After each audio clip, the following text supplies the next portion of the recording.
pumunta daw ako ng Kuwait without travel authority, sabi ni Castro, Claire Castro. Well, sila naman yung lagi nagsasabi na huwag mag-propagate ng fake news and misinformation. Although wala bigyo ko kadungog giunsa niya pagsulti, ma'am. Giunsa niya pagsulti.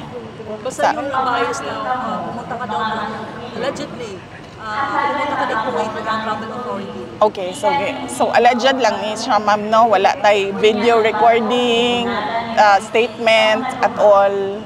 Lumabas mo na po. Nagikan yun sa iya, ha? And then isulti siya nga iya to.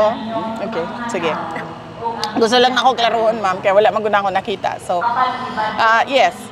So, ang Office of the President and ang PCO, sila man ang permi na nagasulti, no, nga dapat dili ta mag-propagate o misinformation and fake news.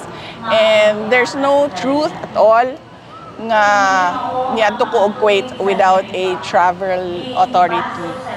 So, I guess, isa na naman yon sa ginagawa ng Office of the President na yung ilihis ang usapan sa kung ano ang totoong nangyayari sa ating bayan. So kahapon, nakita natin na unfavorable sa administration ang decision ng Senate of the Philippines. So gumawa na naman sila ng kwento na umalis ako ng bansa ng walang travel authority para doon na naman matutok yung attention ng mga tao and matuloy na naman yung lagi nilang paninira sa akin. Ang sinasabi ko nga, ang tawag dyan is political scapegoating.